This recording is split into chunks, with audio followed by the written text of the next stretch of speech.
পৃথিবীর পবিত্র দেশ ফিলিস্তিন, যে ভূমিতে জন্ম নিয়েছেন আল্লাহ তাআলার অনেক নবী রাসূল, যে দেশের মাটির বুকে শুয়ে আছেন হযরত ইব্রাহিম আলাইহিসসালাম, হযরত ইসহাক আলাইহিসসালাম, হযরত ইয়াকুব আলাইহিসসালাম, হযরত ইউসুফ আলাইহিসসালাম, হযরত মূসা আলাইহিসসালাম, হযরত দাউদ আলাইহিসসালাম ও হযরত সুলাইমান আলাইহিসসালাম সহ অনেক পুণ্যবান পুরুষ, যে ভূমিতে কদম মোবারক পড়েছে আমাদের প্রিয় নবী হযরত মুহাম্মদুর রাসূলুল্লাহ সাল্লাল্লাহু আলাইহি ওয়াসাল্লাম সহ সব নবী রাসূলের, যেখানে আছে বহু প্রাচীন ইলাহি নিদর্শন ও ইসলামী স্থাপনা। পবিত্র ফিলিস্তিনের বুকেই হাজার হাজার বছর ধরে আল্লাহর একত্ববাদ ঘোষণা করছে মুসলমানদের দ্বিতীয় কিবলা পবিত্র আল আকসা মসজিদ। তাই ইসলামে ফিলিস্তিন ভূমির রয়েছে যথেষ্ট মর্যাদা। মহাগ্রন্থ আল কুরআনেও পবিত্র ভূমি হিসেবে ফিলিস্তিনের মর্যাদা সমুন্নত রাখা হয়েছে। তাই প্রতিটি মুসলমানেরই পবিত্র দেশ ফিলিস্তিনের প্রতি ভালোবাসা থাকে। আজকে আমরা আলোচনা করব ফিলিস্তিন দেশকে কেন পবিত্র দেশ বলা হয় এবং আল আকসা মসজিদের গুরুত্বপূর্ণ কিছু বিষয় নিয়ে। চলুন শুরু করা যাক। সূরা বনী ইসরাইল আয়াত 1-এ আল্লাহ তাআলা ইরশাদ করেছেন, আর মসজিদে আকসা যার আশপাশে আমি বরকত নাজিল করেছি। ফিলিস্তিনের ভূমিতে আল্লাহ তাআলা বিশেষ বরকত করেছেন। অনেক নবী রাসূল সেখানে বসবাস করেছেন, অনেকে সেখানে জন্মগ্রহণ করেছেন। আল্লাহর বাণী তাদের মাধ্যমে সে অঞ্চলের মানুষের কাছে পৌঁছেছে। ওহী নাজিল হওয়ার চেয়ে বরকত আর কি হতে পারে? আর দুনিয়ার ভোগ সামগ্রীর দিক বিবেচনা করলেও অনেক কিছুতে সে অঞ্চলের স্বাতন্ত্র্য রয়েছে। সেখানে জলপাই, ডুমুর, বাদাম ও বড়ইয়ের তো বিশেষ খ্যাতি আছে। এছাড়া আরও নানা কিছুতে অঞ্চলটি পৃথিবীর অন্যান্য স্থান থেকে আলাদা মর্যাদা রাখে। ইসরা ও মিরাজের ভূমি। ইসরা ও মিরাজ নবী করিম সাল্লাল্লাহু আলাইহি ওয়াসাল্লামের জীবনের গুরুত্বপূর্ণ ঘটনা, যে ঘটনার মধ্য দিয়ে তিনি অন্য সব নবী ও রাসূলগণের সঙ্গে পরিচয় ও তাদের দ্বারা বিশেষ সম্মান প্রাপ্ত হন। তাদের নিয়ে ইমাম হয়ে নামাজ আদায় করেন এবং মেরাজ করে জান্নাত জাহান্নাম পরিদর্শন সহ আল্লাহর সঙ্গে সাক্ষাৎ করে দুনিয়ায় ফিরে আসেন। সেই ঘটনাগুলো ফিলিস্তিন ভূখণ্ডের জেরুজালেমে অবস্থিত মসজিদে আকসাকে কেন্দ্র করে হয়েছিল। সূরা বনী ইসরাইল আয়াত 1-এ আল্লাহ বলেন, পবিত্র ও মহিমাময় তিনি, যিনি তাঁর বান্দাকে রাতে ভ্রমণ করিয়েছিলেন মসজিদে হারাম থেকে মসজিদে আকসা পর্যন্ত। 70 দলের আবাসস্থল। ফিলিস্তিন এবং এর আশপাশ তথা সিরিয়া, জর্দান প্রভৃতি অঞ্চলে 70-এর উপর এক শ্রেণীর মুসলিম কিয়ামত পর্যন্ত অটল থাকবে। তাদের ব্যাপারে রাসূল সাল্লাল্লাহু আলাইহি সাল্লাম ভবিষ্যৎবাণী করে গেছেন। মুসনাদে আহমদ হতে বর্ণিত নবীজি সাল্লাল্লাহু আলাইহি সাল্লাম বলেছেন, আমার উম্মতের একটি দল 70-এর উপর বিজয়ী থাকবে। শত্রুদের আতঙ্ক থাকবে। দুর্ভিক্ষ ছাড়া কোনো বিরোধী দল তাদের কিছু করতে পারবে না। আল্লাহর হুকুমে কিয়ামত পর্যন্ত তারা এমনই থাকবে।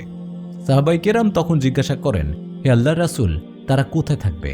রাসূল সাল্লাল্লাহু আলাইহি সাল্লাম বলেন, তারা বাইতুল মাকদিস এবং এর আশেপাশে থাকবে। হাসরের ভূমি। একদিন এই বিশ্বজগৎ ধ্বংস হয়ে যাবে। সেই কিয়ামতে প্রতিটি জীবই মৃত্যুবরণ করবে। তবে কিয়ামতের পর আবার প্রাণীরা জাগবে। তারা সবাই বিচারের মুখোমুখি হবে। তখন বিচারের সেই প্রধান কেন্দ্রটি হবে ফিলিস্তিনের ভূমি। নবী করিম সাল্লাল্লাহু আলাইহি সাল্লাম বলেন, বাইতুল মাকদিস হবে হাসরের ময়দান ও পুনরুত্থান স্থল। তোমরা তাতে গিয়ে নামাজ আদায় করো, কেননা এতে 1 ওয়াক্ত নামাজ আদায় করলে অন্যান্য মসজিদে 1000 নামাজ আদায়ের সওয়াব পাবে। তিনি আরও বলেন, যে ব্যক্তি সেখানে যেতে অক্ষম হবে সে যেন এর জ্বালানির জন্য তেল হাদিয়া হিসেবে পাঠায়, কেননা যে বাইতুল মাকদিসের জন্য হাদিয়া পাঠাবে সেতে নামাজ আদায়কারীর মতো সওয়াব লাভ করবে। এবার আসা যাক পবিত্র আল আকসা মসজিদে। আরবি ভাষায় আল আকসা শব্দের অর্থ সবচেয়ে দূর, যা মক্কা থেকে এর দূরত্বকে বোঝায়। আল আকসা চত্বরে রয়েছে বেশ কয়েকটি স্থাপনা, যার কোনোটি মুসলমানের জন্য, কোনোটি ইহুদিদের জন্য, আবার কোনোটি খ্রিস্টানদের জন্য গুরুত্বপূর্ণ। আর সবগুলো স্থাপনার সঙ্গেই জড়িয়ে আছে 3টি ধর্মের ইতিহাস। 14 হেক্টর এলাকা জুড়ে অবস্থিত আল আকসার প্রাঙ্গণে রয়েছে আল আকসা মসজিদ। এছাড়াও আছে সোনালী গম্বুজ বিশিষ্ট ডোম অব দ্য রক, যা জেরুজালেমের সবচেয়ে স্বীকৃত একটি ল্যান্ডমার্ক এবং এই দুটি পবিত্র হিসেবে বিবেচিত। পূর্ব জেরুজালেমের পাহাড় চূড়ায় অবস্থিত আল আকসা মুসলিমদের কাছে হারাম আল শরীফ নামে পরিচিত। অন্যদিকে খ্রিস্টান এবং ইহুদিদের কাছে পরিচিত টেম্পল মাউন্ট হিসেবে। পবিত্র আল আকসা মসজিদ মুসলমানদের প্রথম কিবলা হিসেবে পরিচিত। কাবার পর ইসলামের দ্বিতীয় উপাসনা স্থল ছিল এটি। বর্তমান সীমানাগুলো তৈরি হবার আগের বছরগুলোতে সেই পুরনো আমলে মুসল্লিরা পবিত্র শহর মক্কা ও মদিনার উদ্দেশ্যে যাত্রা করলেও সেই সফরে জেরুজালেমকে অন্তর্ভুক্ত করতেন। আল আকসার বিস্তীর্ণ প্রাঙ্গণ এখনও হাজার হাজার ধর্মানুরাগীকে আকৃষ্ট করে, যারা প্রতি শুক্রবার জামাতে নামাজের জন্য জড়ো হন। মুসলমানরা বিশ্বাস করেন নবী মুহাম্মদুর রাসূলুল্লাহ সাল্লাল্লাহু আলাইহি সাল্লাম মিরাজের রাতে কাবা শরীফ থেকে প্রথমে আল আকসায় এসেছিলেন এবং মিরাজে গমনের আগে এখানে সব নবীদের সঙ্গে নামাজের সময় ইমাম হিসেবে নামাজ আদায় করেন।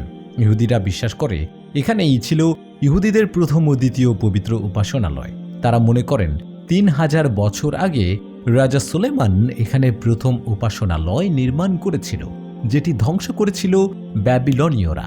আর দ্বিতীয় উপাসনালয়টি 70 খ্রিস্টাব্দে রোমান বাহিনী ধ্বংস করে দেয়। এখানে একটি খ্রিস্টান ব্যাসিলিকাও ছিল, যা একই সাথে ধ্বংস হয়। সেই উপাসনালয়ের শুধুমাত্র পশ্চিম দিকের দেয়ালটি এখনও টিকে আছে এবং এটি ইহুদিদের প্রার্থনার স্থান। ইহুদিদের মতে আল আকসায় ফাউন্ডেশন স্টোন বা বিশ্বের ভিত্তি পাথরের অবস্থান, যেখানে থেকে বিশ্বের সৃষ্টি শুরু হয়েছিল বলে তারা বিশ্বাস করে। অন্যদিকে খ্রিস্টানরা মনে প্রাণে বিশ্বাস করে এটাই সেই জায়গা যেখানে যীশু খ্রিস্ট ক্রুশবিদ্ধ হয়েছিলেন, আর এখানকার গুহাতেই তার দেহ রাখা হয়েছিল। ইসরায়েল 1967 সালে জেরুজালেম ও পশ্চিম তীর দখল করে নেবার আগে এটি নিয়ন্ত্রণ করত জর্ডান।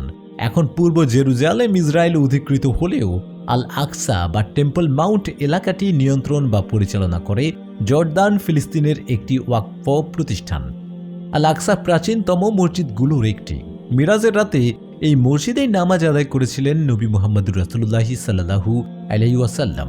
মক্কায় হজ ও উমরা পালনের আগে আল আকসা ছিল মুসলিমদের কাছে প্রধান ধর্মীয় স্থান।